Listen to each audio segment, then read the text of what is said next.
Eu sou José Bezerra da Silva, sou professor da Universidade Federal de Alagoas, Departamento Civil. E, neste momento, estamos aqui para tratar de uma temática que está na moda, dada a sua importância para a vida social, que é o racismo.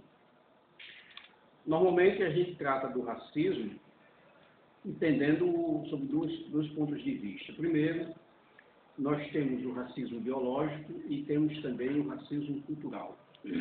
Quanto ao racismo biológico, essa onda se iniciou há muitos anos com o negro. E, ultimamente, vem sendo muito incentivada por alguns autores norte-americanos. Lá também, nos Estados Unidos, e está se desenvolvendo, vem se desenvolvendo desde 1990, mais ou menos, o que nós chamamos de racismo biológico. O que nós chamamos de racismo cultural.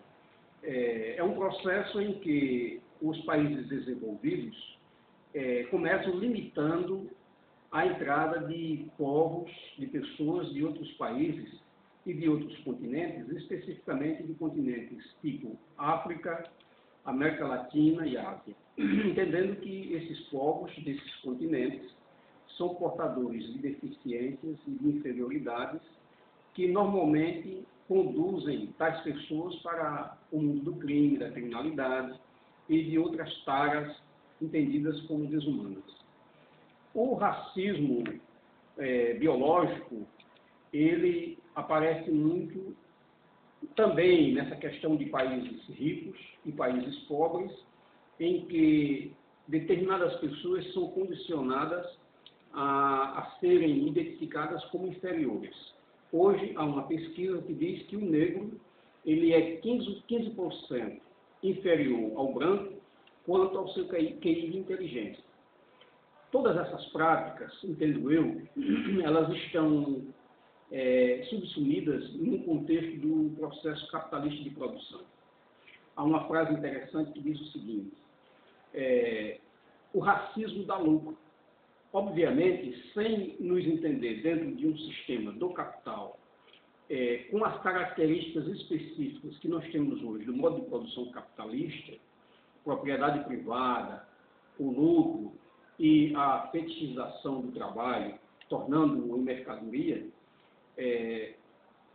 sem nos compreender nesse contexto, me parece que a compreensão que se faz do racismo, que é o racismo biológico, que é o racismo cultural, perpassa por uma situação que eu diria não verdadeiramente posta, porque o racismo é uma forma em que determinadas classes sociais, em que determinadas pessoas são selecionadas para exercerem determinados trabalhos na sociedade, normalmente aqueles trabalhos tidos como os piores.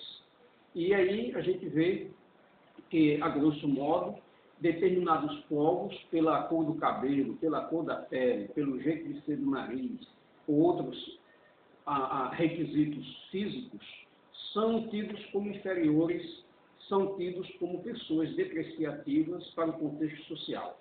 Normalmente são essas pessoas que exercem as profissões mais pesadas, como limpeza, como construções e tantas outras deste gênero. Aquelas profissões tidas como de uso específico da razão, aquelas profissões intelectuais que desenvolvem, que estão postas a partir de pontos intelectuais, normalmente elas são utilizadas, são servidas por pessoas de cor branca. Nesse contexto, quero destacar também aquilo que se chama de eurocentrismo. O eurocentrismo é um tipo de vida social em que a Europa, em que o homem europeu, ele aparece como um tipo humano único e exclusivo, e que todos os outros tipos são desprezíveis, são menosprezados. Isso já está posto desde Hegel, desde a sua produção intelectual, e eu diria até muito antes de Hegel, essa concepção eurocêntrica, e que hoje ela está em voga, mas com um detalhe interessante, é que nesse universo de racismo se destaca hoje basicamente os Estados Unidos. Quanto ao Brasil, quanto à escola no Brasil, nós temos uma prática de racismo disfarçado. O IPEA fez uma pesquisa recentemente, produziu uma obra, em que todas as profissões, todos os trabalhos mais cansativos, que exigem maior esforço físico, são ocupados por negros.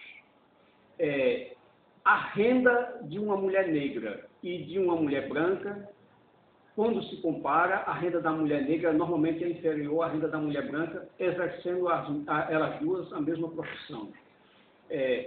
As crianças na escola, há uma quantidade enorme de crianças fora da escola e semi-analfabetas. Normalmente, a maioria delas são negras. Então, veja, no contexto sociopolítico e econômico do Brasil, nós temos também a prática do racismo. Um racismo desvelado, um racismo disfarçado, mas que ele existe dados os índices existentes. Nesse contexto, eu digo o seguinte, até para encerrar e você vê essa questão aí.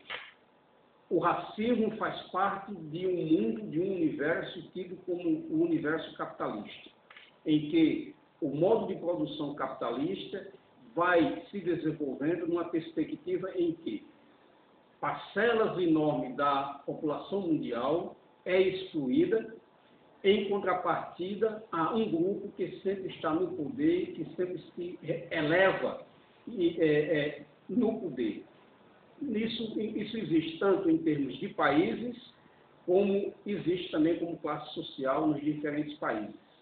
A classe dominante no Brasil modela a sociedade de acordo com o sistema do capital e, nesse modelo de sociedade, aparece naturalmente o racismo.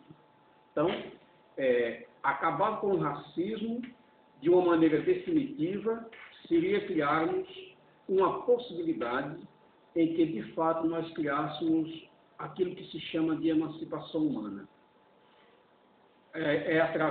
Seria através de um processo verdadeiro de emancipação humana que nós poderíamos criar um homem novo, com uma outra mentalidade, com outras possibilidades de produzir os meios de subsistência, em que todas as pessoas, homens e mulheres, pretos e brancos, amarelos e outros e mais outros, pudessem conviver socialmente com outros princípios da dignidade e princípios da justiça.